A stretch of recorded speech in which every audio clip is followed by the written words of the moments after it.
cusbada iyo sokortu waa isku eg yihiin haddana waa kala dhadhan. Assalaamu calaykum waraxmatullaahi wabarakaatuh. Anigu waa Hanad Xasan cali oo ku magac dheer Hanad Dhegey. Channelka daawanaysiina waa Hanad Dhegey. maanta waxaan rabaa inaan barnaamijka aan ugu mahad celiyo walaashayda qaaliga kunka roon ragga xitaa waxbay dheertaa haddaan yidhaahdo aanan been ku sheegin. أنا آدي ugu mahad celinayo walaashayda Faysa Samara ama Samara Queen qof kasta bishii ugu yaqaan. Samara waa qof qalbi wanaagsan ma sha Allah, waa qof leh karti iyo dhiig, waa qof dadkoo dhan wada siman yihiin, waana qof markasta jecel familkeeda iyo reerkeeda.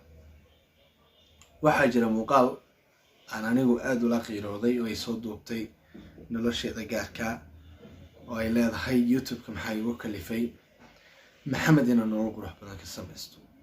Samara maalin baa la hadlay, waxaan ku yiri Samara iyo xaraba abaa inaad share ii samaysid. waxay igu tiri ii soo dir linkigaaga. isla markiiba waan u diray, way aragtay waxayna igu tiri Hanadow waxaan ka codsanayaa in siyadaada aad ka dhabayso aad hore u socoto. marka koobaade qofku wax ku siiyo waa la helaa, laakiin qof talo ku siiyo lama helo.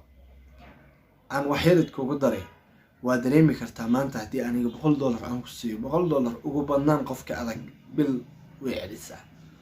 bishaas kadibna weli waxaa tahay tuugsade, laakiin ka waran qofkii ku siiyey tala aad u wanaagsan iyo dhiirigelin. kaliya waxaan ka doontay inay share ii samayso, weliba anigoona baahideyda u bandhigin.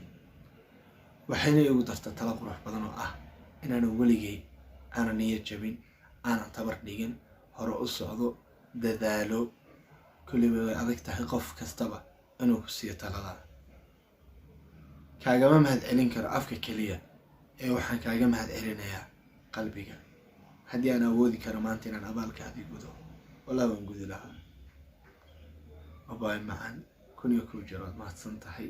waxaa jira rag badan oo adig kaa hore aan la hadlay, waxaana ka codsaday inay share ii sameeyaan, laakiin qof kastaba hadalkayga inta fiirsho ayuusan jawaab siin jirin. dadku waa isku dad, haddana waa kala dad. cusbada iyo sokortu waa isku eg yihiin haddana waa kala dhadhan. ibnu aadamkuna waa isku eg yihiin haddana waa kala qalbi.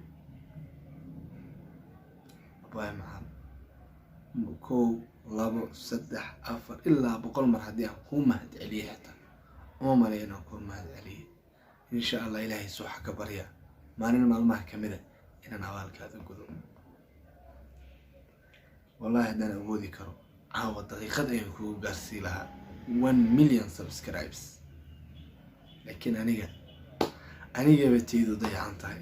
waxaan ku leeyahay Faysa wiilkayga Maxamed igu salaan walaalqaali. ilaahina kula garab galo adduunyaa kala taamo.